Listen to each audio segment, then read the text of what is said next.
Melissa, haven't seen you in a whole week. Right? I know. It's been a while. VMX seems like already a year ago. That was a wild ride. It sure was. Oh man, we got people coming in already. So we're going to give Yay. everybody a couple minutes to join and to come in here, but super excited to have you all here. Oh, I see some familiar names. Hey, Dr. Jen. Awesome.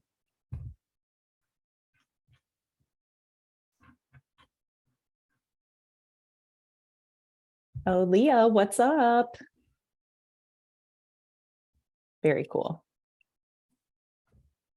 The magic of technology. So true. We're going to give everybody just a couple more minutes. Thanks for joining us. Super excited to have you here. It's going to be a great webinar. Oh, yeah.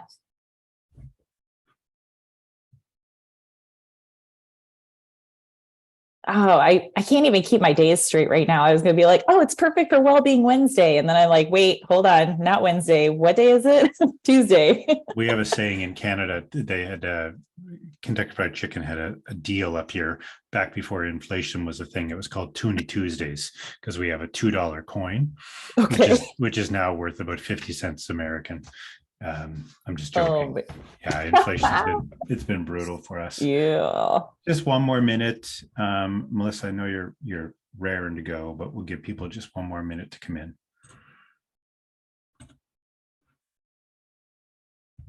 Jennifer's super excited for today. She's the best. She's always on my virtual yoga classes too, which are so fun. Love it. Well, I think we're going to get started. Welcome, everybody. My name is Sean Wilkie. I'm the host of the Veterinary Innovation Podcast, which is one of the favorite things that I do. And I'm also the CEO of a great company called Talkatoo, which is why we're all here today. We like to improve this profession in any way that we can. And we're super excited to let everybody know that this webinar is CE accredited. So free CE for joining us. So thanks for being here. And we'll definitely make sure to get you the CE credits. I'm super excited to introduce Melissa. I think it would be fair to say, like, one of my new best friends in veterinary medicine. We spent the entire VMX trade show together in Orlando. She was in our booth promoting this webinar, and it was super awesome to kind of get to know you a little bit better, understand kind of your background. So Melissa Allen is a certified well-being coach that loves everything veterinary medicine. In addition to loving her animals, she's a big pet lover. I some interesting facts, formerly a dog trainer, or maybe even still. So really kind of integrated into this profession and found, I guess, a way to take her calling, which is this well-being coaching, to this profession. So she founded a company called Mind, Body, Thrive Lifestyle, which has been really neat. It's been really neat to get to know you, Melissa. Like we shared booth space at the VMX conference, which was the biggest and best veterinary conference I've ever been to. And so over the course of 4 days, we got to know each other a little bit more. We got to kind of collaborate on a bunch of different kind of initiatives and talk to clients together. And right. I think you even understood how to sell Talkatoo by the end of the VMX trade show. So it was pretty great. So in addition to kind of CE credits for being here today, everybody, I wanted to kind of just do a little bit of housekeeping. Melissa, just before you share your screen, I want to show everybody one of the gifts that we've got available. So at the end of the event, there's going to be a couple exciting new things that are going to happen. One is a giveaway. So let's talk about the giveaway in just a second. And the other is a demo of Talkatoo. So once we wrap up, we're going to do a quick Q&A, and then I'm going to show everybody how Talkatoo works and talk about it just for a couple of minutes. Totally optional. You don't have to stay on for that. If you'd like to learn more, we'd love to show you. But the real fun part is that we've actually put together a cool gift basket that we're going to ship out to whoever wins it. And it's got some cool things in it. It's got a mug. It's got a cockatoo shirt. cockatoo shirt. Oh, hold that up for me. I want to see what it says. It says complete your notes from anywhere. And it has this cool fat cat on it, which I love. I love that. Yeah. And there's another tuck-to shirt. There's a notepad. Yeah, notepad. And a signed copy of my book. So super. I don't know who it's going to yet, but it's signed. So I'll write your name afterwards. But exciting. Definitely. And a teddy bear and a basket and a bunch of cool stuff. Mm-hmm. And so stay on for the end. We're going to remember to draw for that.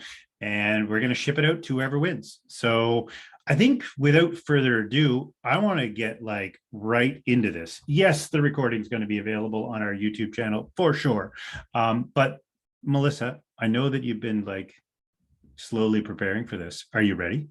I'm so ready. Okay, let's do it. It's all you. It's the Melissa show now. I'm going to get out of here until Q&A at the end, and I'll help facilitate questions. Please, please, please, new year, new me, ask any questions that you have. Melissa, over to you. Awesome. Well, thank you so much, Sean. And yes, I just had a blast with the Talkatoo crew. I mean, that was so much fun getting to walk around with Terry the Talkatoo and just sharing with everyone how your product actually helps to promote well-being, right? It's a huge time saver. We all know that we're crunched for time. So I'm excited that y'all will get to see a demo after this today. But as Sean was saying, this presentation that I'm providing today is building your veterinary wellness action plan, effective ways to combat the physical and psychological threats veterinary professionals face. Now, the first thing that I want you to know about me is I love to have fun during these presentations. So I hope that is conveyed through the screen as we talk about some of these subjects that oftentimes might be kind of boring. So I want to do my best to keep your attention today.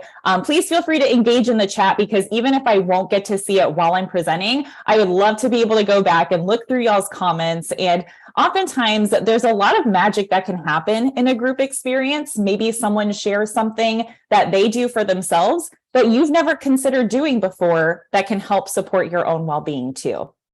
So just a little bit more about me. I am a veterinary well-being coach. I am certified in health and well-being coaching. I'm board certified in lifestyle medicine, which you'll get to learn about today. I'm a group fitness instructor and personal trainer. And right now, my full-time job is working in human health care as a health educator for an employee health and well-being team. So one of the things that I noticed during COVID, as a former animal trainer, not just dogs, I actually worked for SeaWorld Orlando and the Navy's Marine Mammal Program. So I worked alongside a lot of veterinary professionals throughout my career as an animal trainer. During COVID, I was working in human healthcare. So, kind of in the trenches, in the thick of it, trying to provide support to doctors, nurses, doing well-being coaching for them during this really unprecedented time. I know that's a big buzzword that's thrown out there a lot, but it truly was. Meanwhile, on my personal social media feeds, I noticed that so many of my friends in the veterinary industry were facing very similar challenges and struggles through the PPE shortage, through staff shortages from people getting sick, through having to do these procedures and even putting animals down while having to FaceTime the patients, the pet parents of the patients. So all of those really complex factors playing into now this time that we find ourselves in still just survival mode.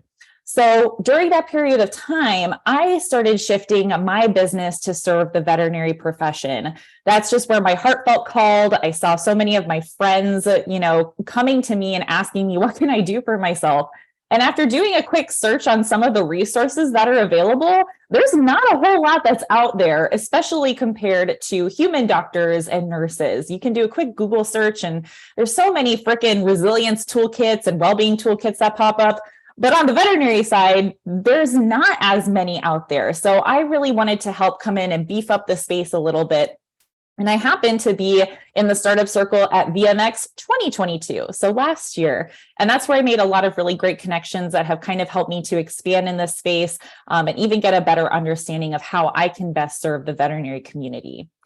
I always like to include a fun fact. So during my time as an animal trainer, I was paid to wear a fat suit. So if y'all ever visited SeaWorld Orlando between the times of 2013 to 2017, you might have seen this face on stage as the Sea Lion High cafeteria lady during the Sea Lion show. So if you did, very cool. Love that for us. It's a shared experience.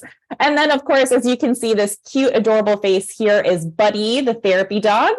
He is 13 years old, so he's retired from therapy work, but he is actually asleep at my feet right now. So he's bringing all of the therapy dog vibes to our presentation today.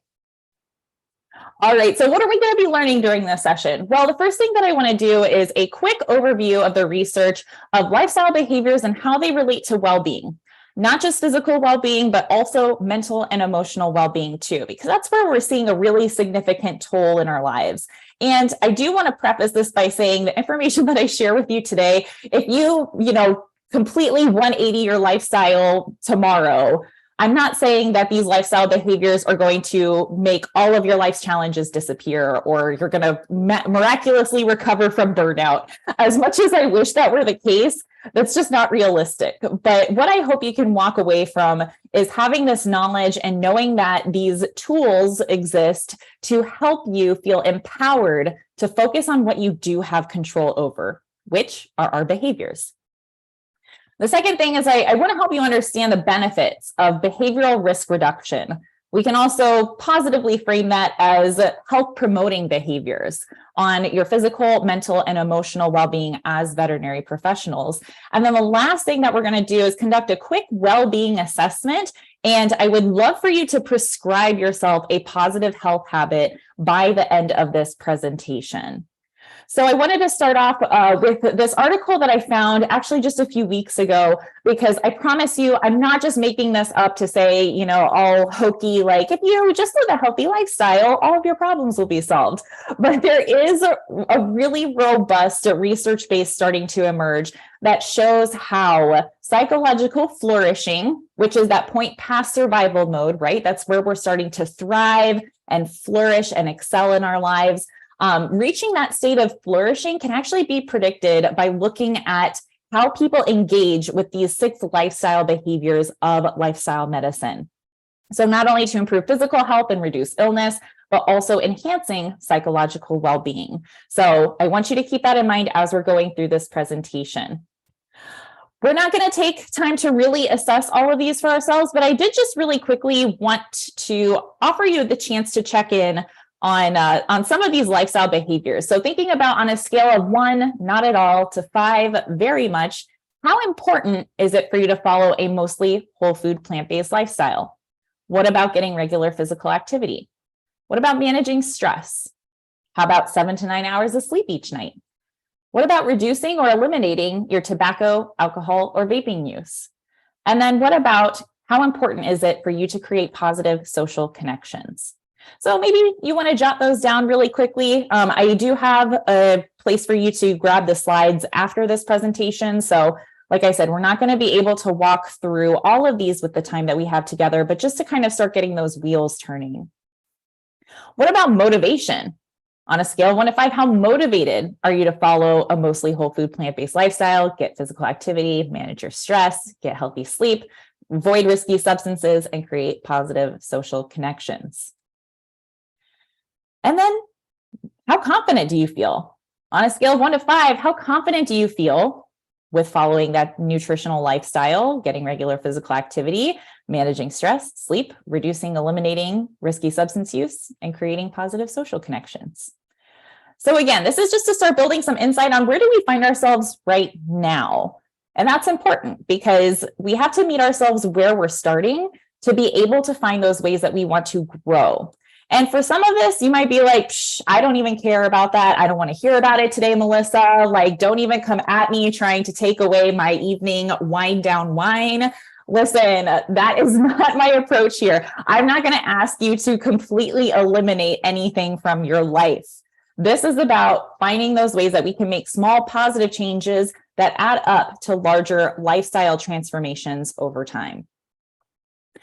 Okay, quick disclaimer. Since I'm talking about lifestyle medicine, I do want to say that this isn't an anti-medication message. We are going to discuss how some of the behaviors in our life can work to promote our well-being, but I'm not telling you that if you just go for a walk 3 times a week, that you're not going to be depressed anymore. Medications obviously have their place and time in treatment. This is just talking about how we can use our lifestyle behaviors as that front line treatment to some of these lifestyle related chronic diseases. Second of all, this information is educational. It is not to be used as medical advice. I am not a doctor. I am not your doctor. And with any of these changes, you always want to make sure to touch base with your primary healthcare provider and talk about these things. When we get to the nutrition section, don't come after me because I'm not telling you to go vegan or vegetarian. What I'm talking about is based on evidence. So this is not even like a morally driven agenda. This is going based off the science that shows how eating a mostly whole food plant-based lifestyle can promote our mental and physical health. And then last but not least, again, meet yourself where you're at now. Some of this information can be very overwhelming. And even for me, as I was starting to study it, let me tell you, y'all, I grew up in Texas where barbecue was its own food group, right? So when I got to the section on nutrition, I was like, no, you're not telling me to take barbecue out of my life. That just ain't going to happen. Melissa, all of a sudden, so much sense has been made. I was wondering where the y'all came from in Florida. I used to live in Texas as well. And I meant to ask you that. So I don't mean to throw you off or to take your rhythm, but a question has just been answered for me. So back to the presentation. The light has been illuminated. Yes, I am originally from Texas. I hope that clarifies, some of the things that y'all might have been a little hesitant about coming into this presentation today. And like I said, this isn't going to be a cure-all for all of your different conditions that you might be facing or worried about in the future. All of these things are very multifaceted. This is just kind of a foundation level of knowledge to hopefully help you get started on making and finding some of those positive changes for yourself.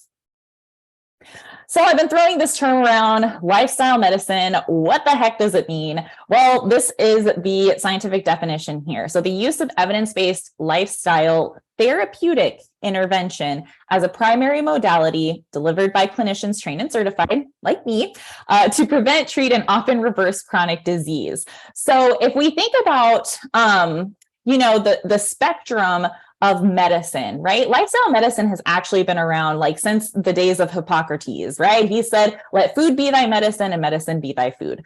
So thousands and thousands of years. But as a subspecialty of medicine, lifestyle medicine has really only been formalized over the last 15 years because we started noticing that, if I say we, like I was part of the movement, no, I definitely jumped on the bandwagon because I personally experienced the power of lifestyle medicine in my own life.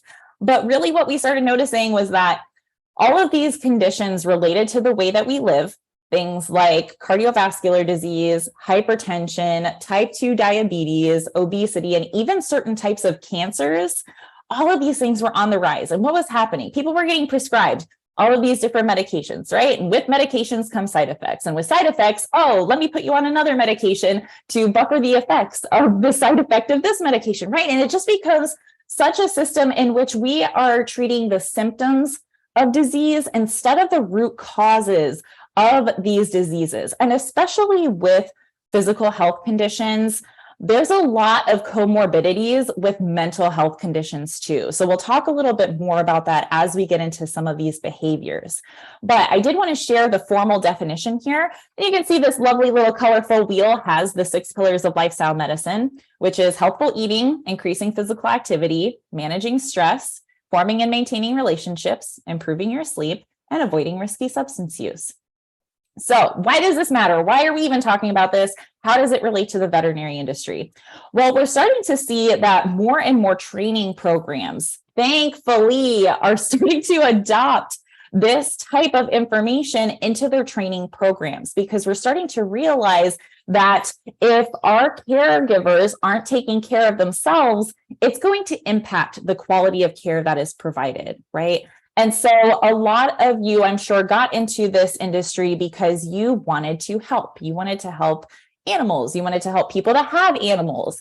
And that can come at a pretty significant toll if you're not taking the time to proactively invest, I like to say, in your well-being and your resilience banks, right? If you think about it in terms of you want to be making those deposits, right? So that's the proactive part of it. You're making all these deposits, and then something in life happens, you get the reality slap upside the face, and you got to drain the banks, right? You are just doing everything that you can to just make it through, which a lot of us went through with COVID. And so if you're not taught to proactively invest those resources for yourself, you're going to be overdrawing over and over and over again on those bank balances, getting into the negatives, which is going to make it a lot harder to bounce back from. So we can see just from the literature, so that's veterinary specific, some of these programs are starting to implement programs that go over this type of information to help your career be more sustainable. And so you have more longevity in your life. What else are we seeing? What else? So this isn't specific for veterinary workplaces, but it's being studied a lot more in human healthcare, lifestyle medicine in the workplace in particular. So if you're a leader or a manager, this is going to be helpful information to know, because from an organizational side, practicing lifestyle medicine in the workplace can be a huge cost saver over time, not necessarily with an immediate return on investment, but over time, those saved healthcare spending costs, right? So if you improve the health and well-being of your staff, they're going to take less sick days. There's going to be reduced presenteeism, right? Which is where like physically you're at work, mentally, like you're just kind of spacing out all over the place, worried about whatever's going on in life.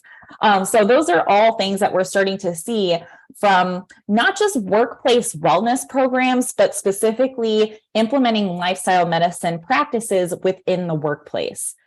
So there's a very nuanced difference there between workplace wellness and lifestyle medicine.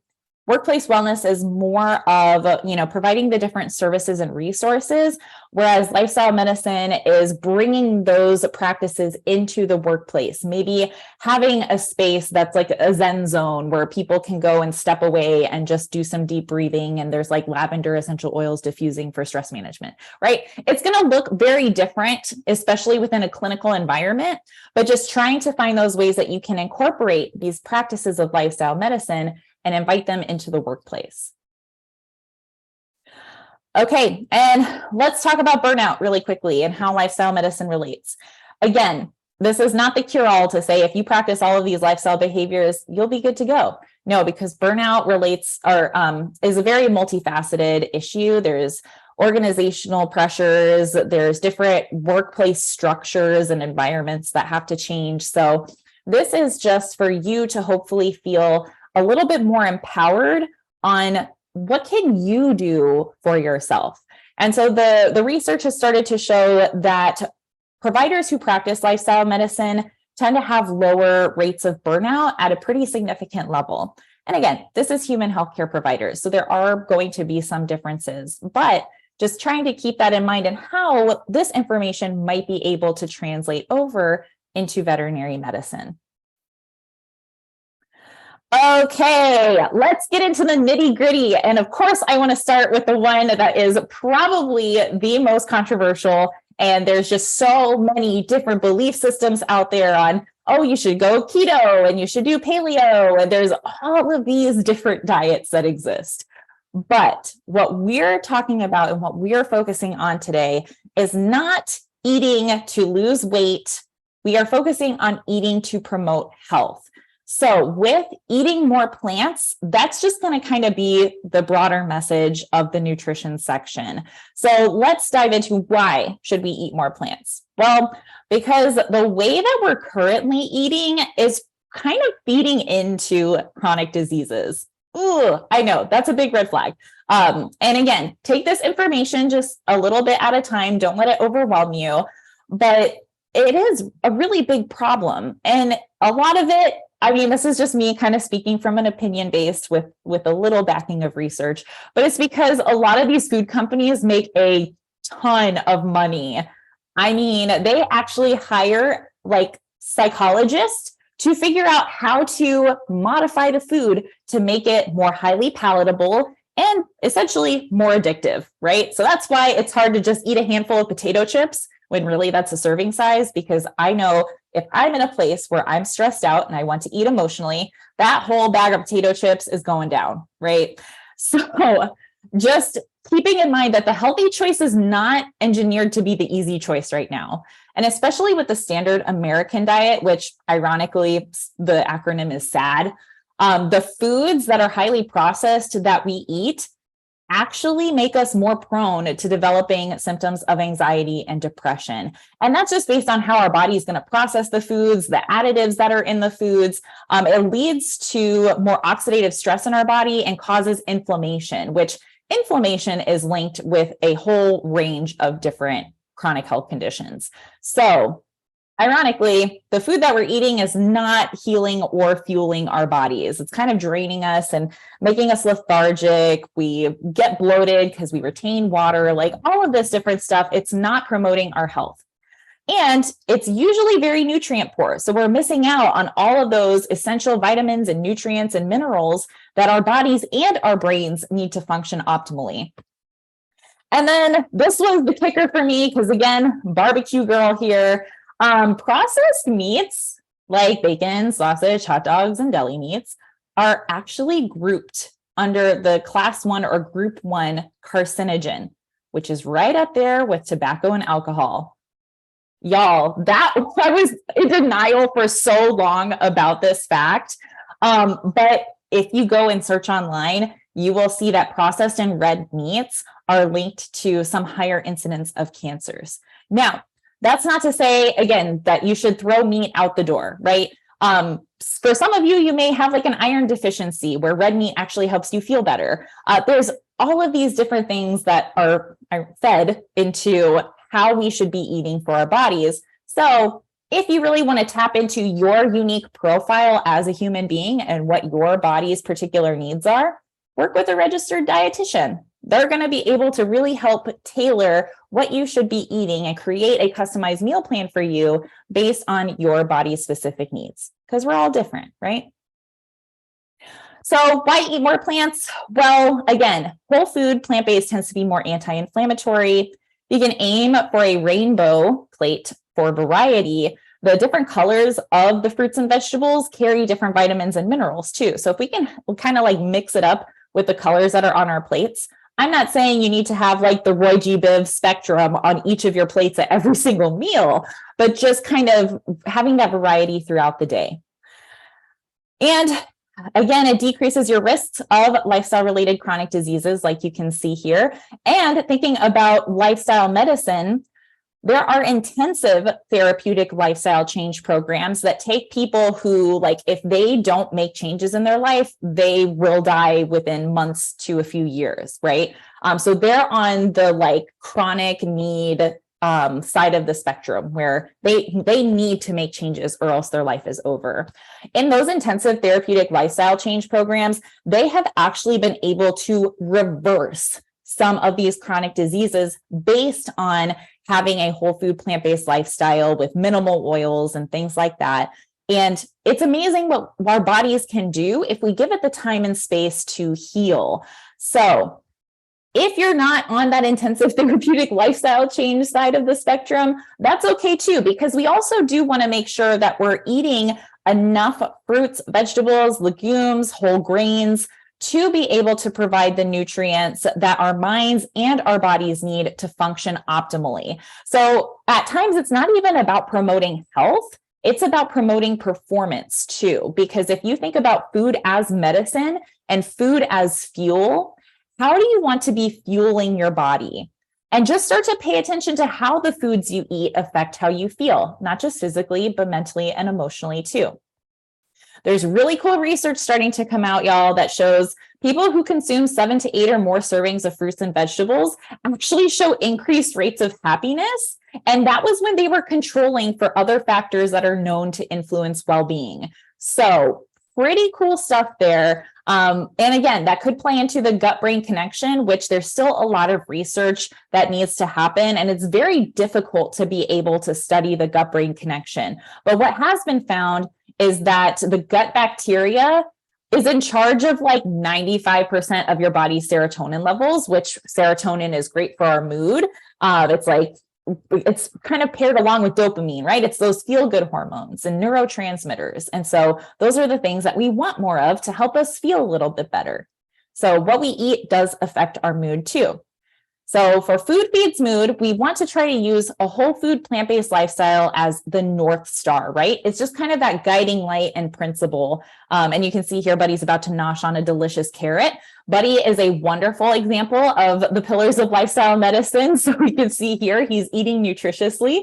And we want to focus on progress over perfection, right? So any positive changes that you make are going to have a positive impact on your life. Increasing the amount of nutrient-dense, minimally processed foods that you can see here. Trying or aiming for reducing your intake of animal products to maybe less than 3 servings per week. I will tell you, I'm still not at that level. Like, I love cheese. I love cheese. We just had hot dogs and mac and cheese the other night. Like, I am not about that deprivation lifestyle, y'all. And when you try to restrict or deprive yourself, you're actually like, your brain is going to make you crave it even more. So that temptation is going to be there. Then you binge or overeat. Like, those are all just things to keep in mind. Focus on making those small positive changes. And then one of my favorite cardiologists who practices lifestyle medicine, he uses the acronym CRAP. So you want to reduce your intake of CRAP foods, which stands for calorie rich and processed.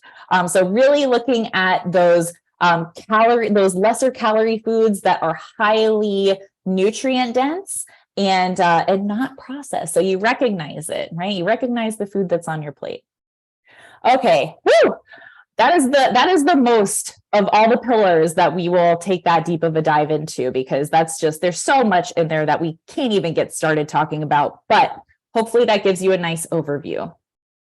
Let's talk about getting or keeping moving. So using exercise as medicine.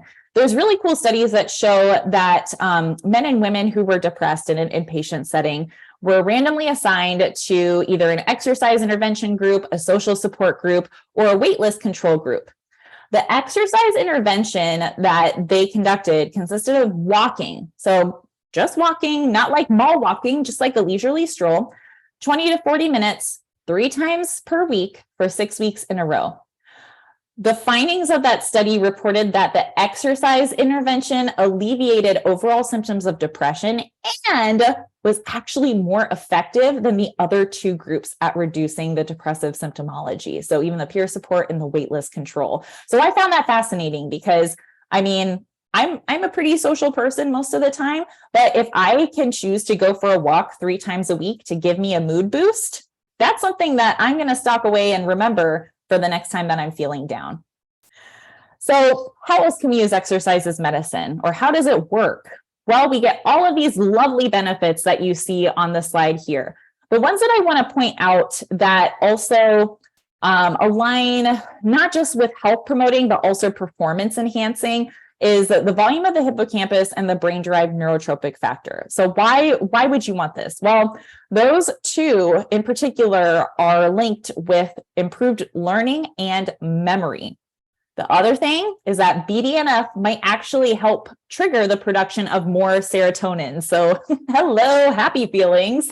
So those are just things to keep in mind that also contribute to brain health over time too. So exercise has been shown to be a protective factor to conditions like Alzheimer's and dementia as well. Not to mention all of these other lovely benefits that you see on the slide here, and Buddy getting his strong on with helping me with my strength training. So what do we want to aim for? Now, remember, this is the gold standard recommendation for using exercise as medicine, but I want you to keep in mind that any movement is going to be better than no movement. So for aerobic activity, which is going to be more of like the cardiovascular, your heart's pounding, you're breathing heavy, try to aim for 150 to 300 minutes of moderate intensity. And that's going to be where you can still kind of hold a conversation with someone, but it's going to be pretty choppy and broken because you're huffing and puffing a little bit. Now, you could also opt for choosing 75 to 150 minutes per week of vigorous intensity activity. Now, that's going to be really where you're huffing and puffing. You're not able to get out more than 1 word or 2 at a time because you're so out of breath. Okay. For strength training, we want to try to aim for 2 or more days per week. However, we want to make sure that those days are non-consecutive for the larger muscle groups. So that's like saying you don't want to do leg day 2 days in a row. What's the reason for that? Well, if you do, and when you're resistance training, you end up making little tears in the muscle. So these little micro tears, as you're fighting against the resistance and your muscle is contracting to move the weight, those little micro tears need time to heal. And if you don't allow it that time to repair while you're sleeping, which is where sleep comes in, then you're more prone to getting injured. Okay, so it's really going to stress the muscle and it's going to make you more prone to injury. So try just to keep that in mind too. Flexibility and balance training regularly, it's going to help you age a little bit more gracefully, right? So trying to incorporate those as well, especially after an intense workout where you're either lifting or there's lots of cardio. You need your heart rate to come down slowly and safely. So just doing some stretches is going to help that heart rate slow down safely and also elongate the muscles. So that helps for recovery and injury prevention as well. A lot of times people say, I don't have time to exercise. I know I've been guilty of saying that over and over and over again. So do you have 1 minute 5 times throughout your day? You say yes, cool, because then what you can do is you can find an exercise snack or an activity snack, which is where maybe you take 30 seconds to 1 minute to just bust out as many jumping jacks as you can, or to hold like a 1 minute wall squat, which sounds terrible. Those are my least favorite exercise, but find a way to be able to sprinkle in that exercise throughout your day. Because again, you don't have to structure out a 30-minute session. You can just find those pockets of time between like 1 to 5 to 10 minutes and break that up throughout the day, and you're still going to receive those benefits. So finding more movement throughout your day. Okay, sleep. I could spend like a 4-hour seminar on sleep, but we don't have time for that today. So the problem is that when we tend to get busy or life gets chaotic, sleep is usually the first thing that we cut when it's the most important thing that we should be prioritizing. So the effects of sleep deprivation depend on how long it happens for. What that means is the longer that a person has sleep deprivation, the greater and more severe the effects of sleep deprivation are. And that's not to say that anytime you don't get a full night's sleep that you're going to be hit with the impacts. It's that chronic sleep deprivation that we're worried about. And for sleep deprivation, there's different appraisals of it, right? If you're like going on vacation and you're only sleeping for 4 hours a night because you're up early in the morning and then you're partying late into the night, you're going to have a very different take on that than if you're like me right now, where my sweet senior doggy is dealing with some seizures. That wakes me up in the middle of the night. And then, I have a hard time calming back down and it just throws me off for the day, right? So there's different appraisals of sleep deprivation. So if you're a new parent, bless you, first of all, but you're probably going to view that sleep loss a little bit differently than if you had no reason for why you were having trouble sleeping. So inadequate sleep linked to low mood and depression. There is a very strong causal link between insomnia, depression, and increased stress. And if you think about it, when you're not sleeping well, what ends up happening the next day? I know for me, I get to be a very crabby person. I'm irritable and like snappy. And so that leads to more stress.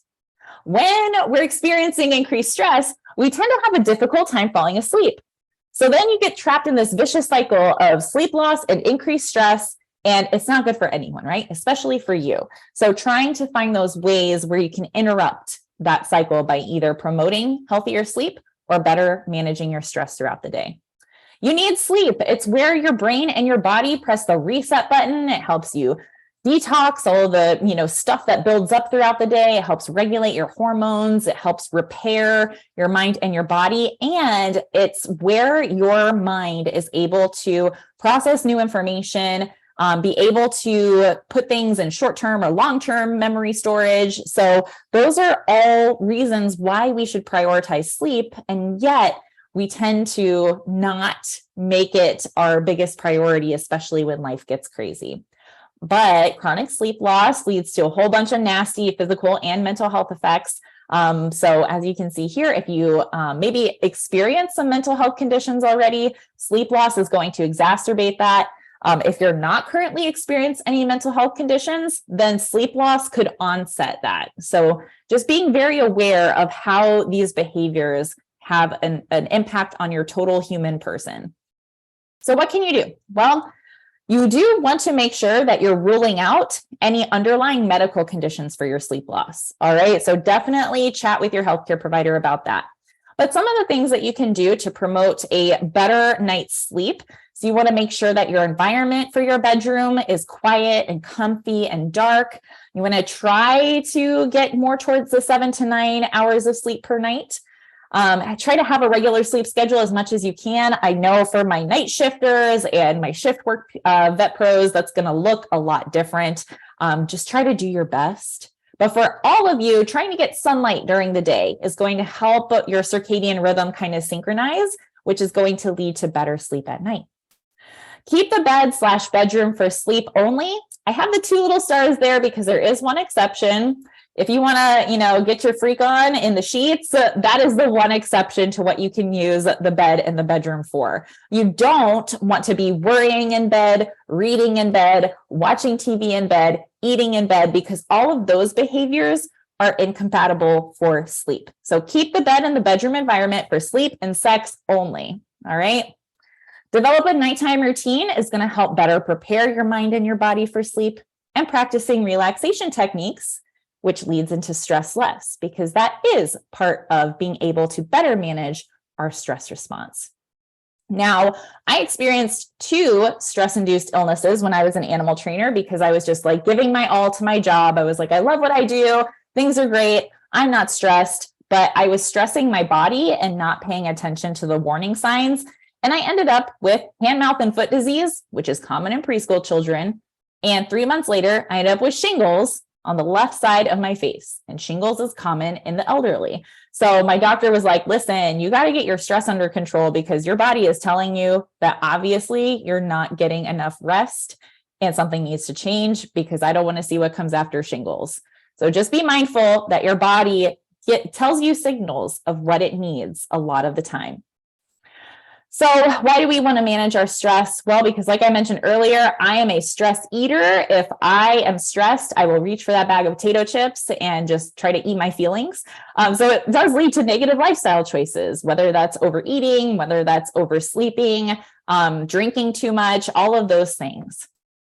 Chronic stress is associated with leading diseases, but you can get better at stress. So don't be scared of stress. Try to find those ways that you can use stress to your advantage, and viewing it in a way that when you notice you're racing hard and your breathing's increasing, you say like, ooh, my body is preparing me for whatever's about to happen, right? So try to befriend stress instead of viewing it as your enemy.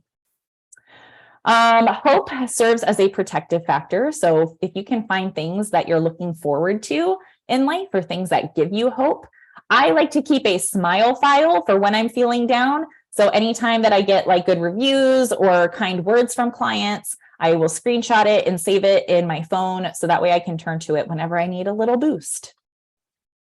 What else can you do? Well, you want to identify what's causing you stress and what stress feels like for you. So that way you can get better at managing your stress. Some other things you can do is connecting with others, finding healthy outlets, and avoiding excess caffeine and alcohol, because caffeine is a stimulant, right? If you're already stressed and your heart rate is pumping, caffeine is only going to speed that up a little bit more. So trying to moderate your intake. And then alcohol is a depressant. So if you're stressed and overwhelmed, alcohol might help in the short term, but it actually might make you feel worse in the long run. And we'll talk a little bit more about alcohol next.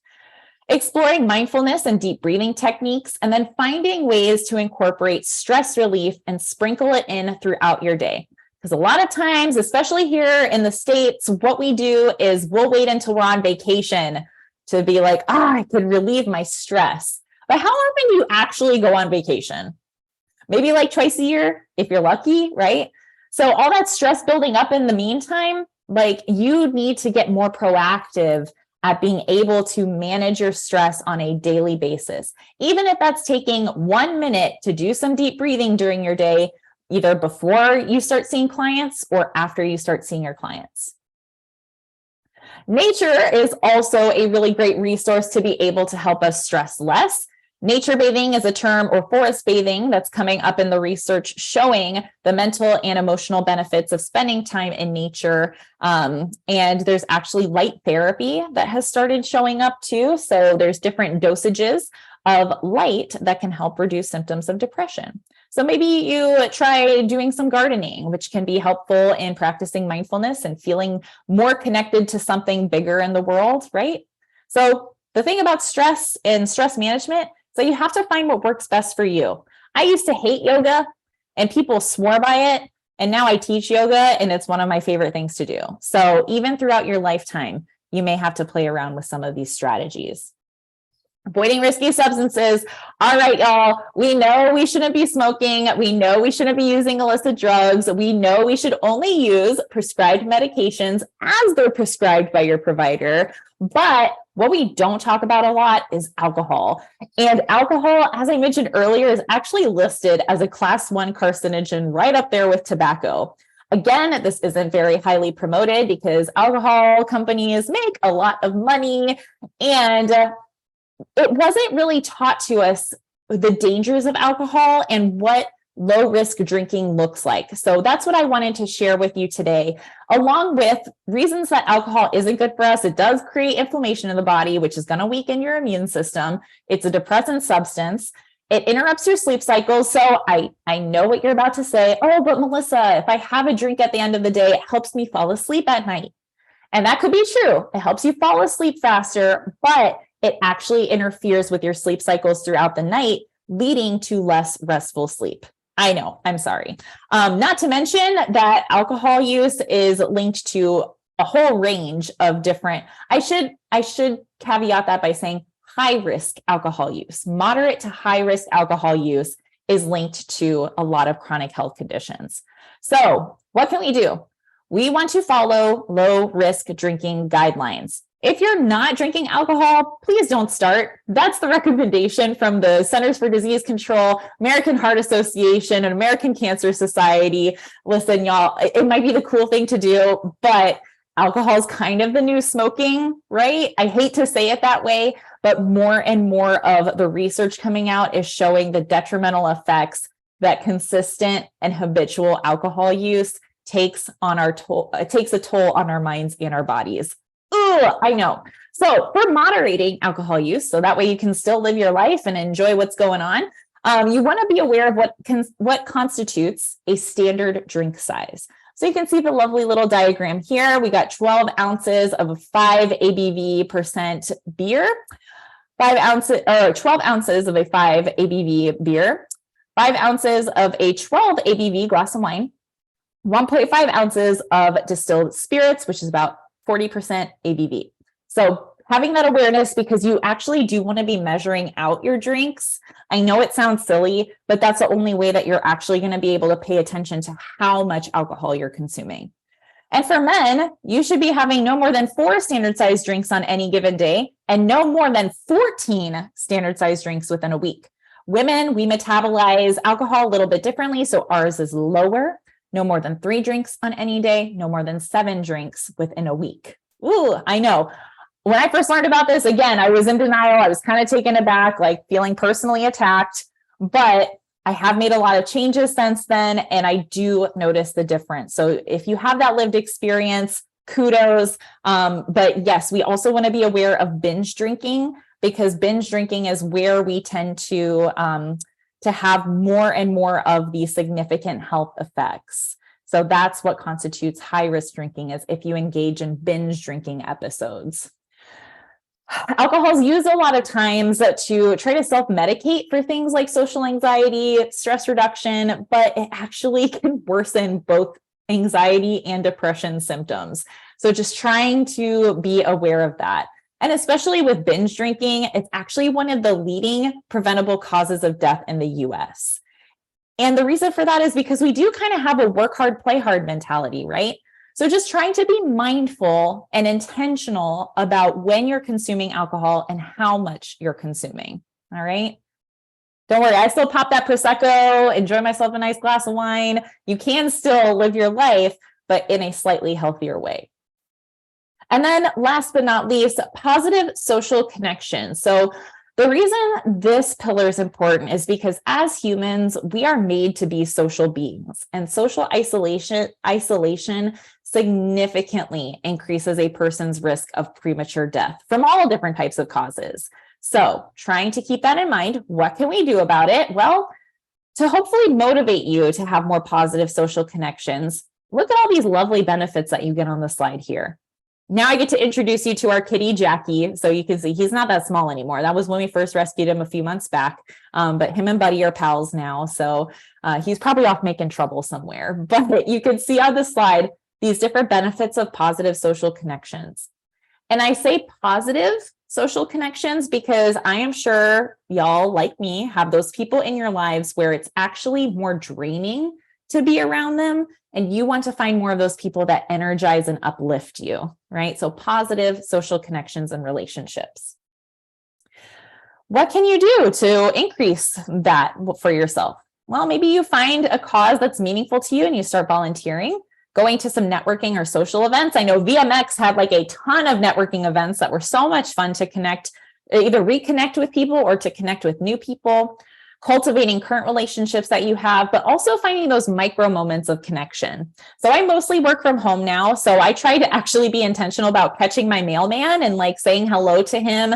And, even if it's just an exchange of, hey, hope you're doing well, it causes him to smile. It causes me to smile. So just finding those little moments that can give you a nice little uplift. Practicing gratitude and other positive psychology activities. Positive psychology is much different than toxic positivity. We don't have a whole lot of time to go into that, but I do just want to say practicing gratitude is one of the fastest ways to help you shift out of a place from where you're focusing on your burdens to instead focusing on your blessings. So it is a way to help kind of get you up and out of the funk. But it does take practice, right? And practice makes progress. So trying to find those ways that you can practice gratitude throughout your day. Other positive psychology activities include random acts of kindness, gratitude journaling, just being able to engage in activities that you enjoy and that time just flies by, right? Because you're having fun. So just trying to keep that in mind too. There's an upward spiral theory of lifestyle change that I know I've personally experienced, but the better that you do for your mind and body, the more likely you are to keep doing good things, right? So it just kind of creates this upward spiral of positive momentum. So trying to find those ways that you can make small shifts to help get yourself on that upward spiral.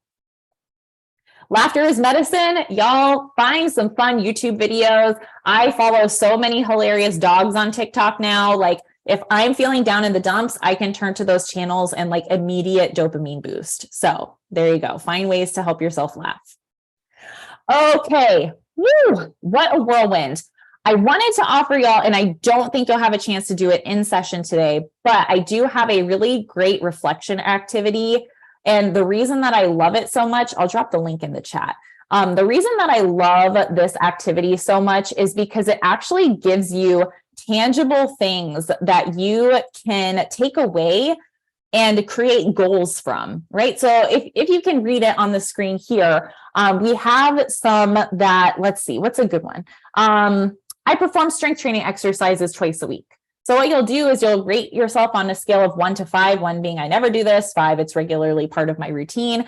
And if there's something on here that you want to start putting more time, energy, and effort towards, it basically gives you a goal that you can work on right then and there. So I perform strength training classes twice a week. Well, I don't, but now I can make a goal that's around that. And then you get to like plot out on this fun little wellness web what your scores add up to. So you can see the different sections here. They end up, oops, I got a little ahead of myself. They end up adding up to a score between 5 to 25, and you'll write your total there. And then what you'll do is you'll take it and you'll plot it on the line under the category. So then it gives you this little wellness web. If y'all have any questions, then you can feel free to email me. But what I hope you can take away from this session together right here, right now, is writing yourself a positive lifestyle prescription. So the way that this breaks down is you want to focus on the behavior. So what is the behavior that you are going to focus on? And that's going to fall under type that you see here. So we kind of work backwards with this one. Oh my gosh, not backwards like on the slides. So type, what kind of behavior will you do? I am using a gratitude journal for this one. So gratitude journaling would be my positive lifestyle prescription. When will you do this behavior? What part of the day?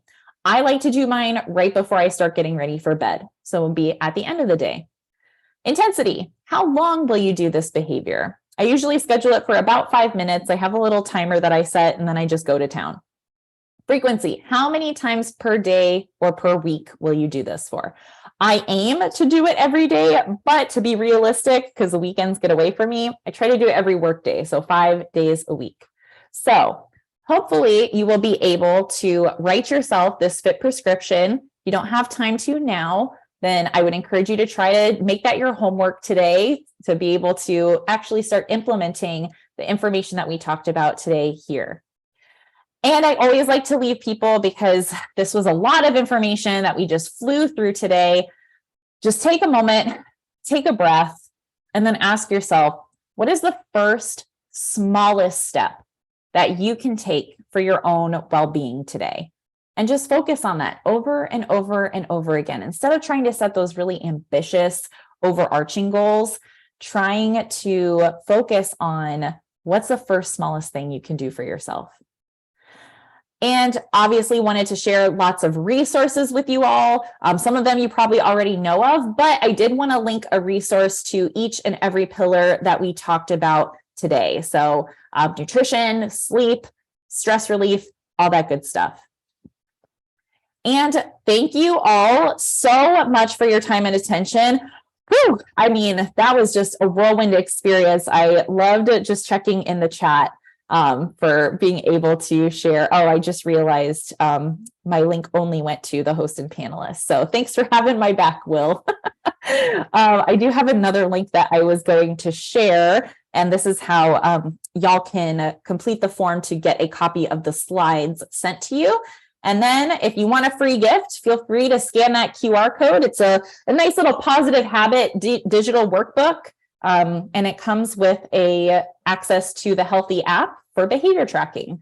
So again, if you have any questions, please feel free to reach out. I'm seeing, can I go back to the previous slide? Oh, the resources slide. Is that the one? Oops, that didn't change. There we go, that one. Awesome. We'll definitely round up all of these resources, Melissa, and send them to everybody in an email. Thanks so much. My video has broken between the time we started and the time that we're back, but fabulous. I'm happy to be here off video. We got a couple questions. So there was a couple that came in that were really kind of intriguing for me. So we had somebody in the profession that started at a new practice. I'm blurring out where the practice was at, just sure. innocent. And she started working with a bunch of smokers. And this is like a brand new thing for her. You know, she's not really experienced this before. You know, they come into the hospital, they take that cigarette smoke with them. And she's like thinking to herself, I know she is like, this is not good for you. How do I help? What do I do? What can she do? Oh, gosh. Well, the thing with smoking is that a lot of people pick up the habit. And then I've seen this in human healthcare all the time too, is that a lot of people pick up the habit so that way they have an excuse to have a break in the day. So if it's something with the workplace culture where the only way that they can get away is by having a smoke break, that's going to be really difficult to challenge. And the other thing too is that you can't change people that don't want to change. So the best thing that you can normally do is to have some resources available, and whether you can post resources for help up on a community board, or even, invite speakers or have access to free resources for quitting. Just being able to find those ways to kind of plant the seeds for change, right? Because the more that you try to come at people to be like, you got to stop this, they're going to be like, who do you think you are? No, I'm living my life. So really trying to take that gentle route of hey, I care about you. And I'm worried that this behavior you're engaging in is actually, taking you away from work, taking you away from your family. So can we have a conversation around that? If they say no, you got to respect that. That makes total sense. So we did promise everybody that we are going to give that draw away. And so behind the scenes, we've got like incredible group of talkative people that do all of the technical stuff that I don't know how to do anymore. And they've randomized everybody that's here and picked a winner for the draw. So Melissa's holding it up. There's a couple t-shirts in there. There's a mug. There's a teddy bear. There's a bunch of cool stuff. And we're going to send it out to the winner. Drum roll, please. I don't know if you have a set of drums there, Melissa, but the winner is Sarah Jane Hooper. So congratulations. Woo, Sarah Jane. Sarah Jane, maybe you can message us your address and stuff just to the host, and we'll make sure we get it and get it shipped off to you. Another question. So advice for students applying for veterinary school with managing stress, the stress of applying and potentially being rejected. Yes. So let me tell you, rejection is just redirection. And what I mean by that is sometimes, and again, Steve Jobs said it beautifully, but like you can't connect the dots while you're in it, but you can connect the dots looking back. So sometimes something that you really have your heart set on might not be meant for you. And when it comes to managing your stress while you're in that moment, try to find ways to comfort and support yourself through that. Because normally what we do is we turn into our own biggest bullies and we're like, oh my God, you're so stupid. Like you're never going to get in. You're the dumbest person I've ever met. Like we're really harsh to ourselves. And what is that going to do? That's only going to create more stress. So if you can really find it within yourself to practice self-compassion, self-kindness, and patience with yourself, because just because you might not get in the first time doesn't mean you're not ever going to get in. I know people that got in on their fourth and fifth times applying.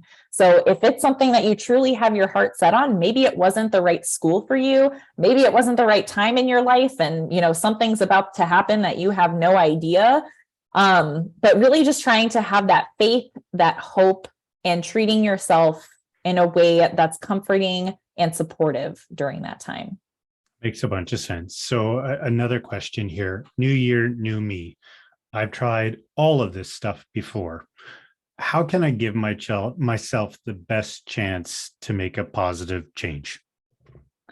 I think it comes back to just focusing on what's the smallest thing that you can do for yourself today. And actually, I find that I have a hard time drawing it up within myself to do good things for myself unless I have someone kind of monitoring me. So as a coach, I actually have a coach because I'm very good at letting myself off the hook and getting away with things.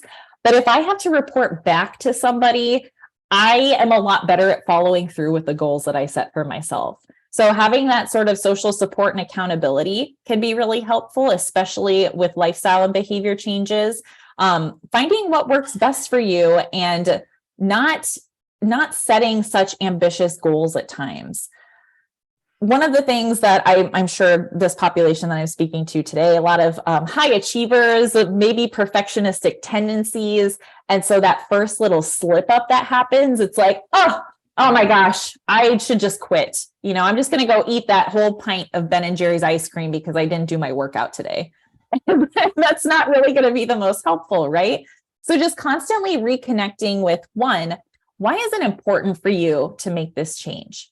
Two, slip ups are going to happen. So what can you learn from those times that you slip up? And how can you use that information to help you keep moving forward? And the third one that I would recommend is finding what works best for you. Don't force yourself to do a high intensity interval training workout because everyone says that's the best thing since sliced bread.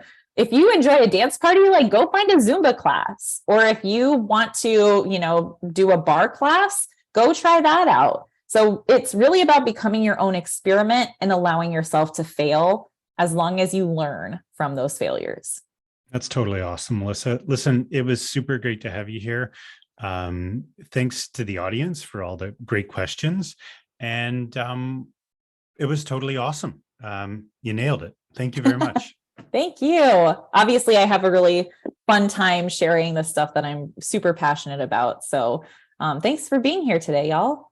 Awesome. So I'm going to do a quick talk to you demo, and then we're going to wrap this thing up. So thanks a bunch. So everybody that hasn't met Talkatoo yet, this is Talkatoo, this little tiny piece of software that runs on Windows, Mac, your iPhone, wherever you can type. And really what our software allows you to do is with the click of a button, you can talk and we'll type out everything for you. So check this out. Rosie jumped out of a truck yesterday, period. Her owner noticed that she was limping, period. There was no vomiting, diarrhea, coughing, or sneezing. Her owner noticed that her breathing has increased and she's a bit lethargic, period. We recommend that Rosie comes back into the week, or not the week, but the clinic in 2 to 3 weeks' time for another visit. So, not the week. Let's get rid of that. Just a simple little correction with the mouse and keyboard, and my medical record is all done. That's what we do at Talkatoo. If you find that interesting, surf on over to our webpage at talkatoo.com and give us a call or send us an email. We'd love to help you. Thanks for joining us today. I hope you have a great rest of the day, and I hope you really enjoyed Melissa's presentation. Bye-bye.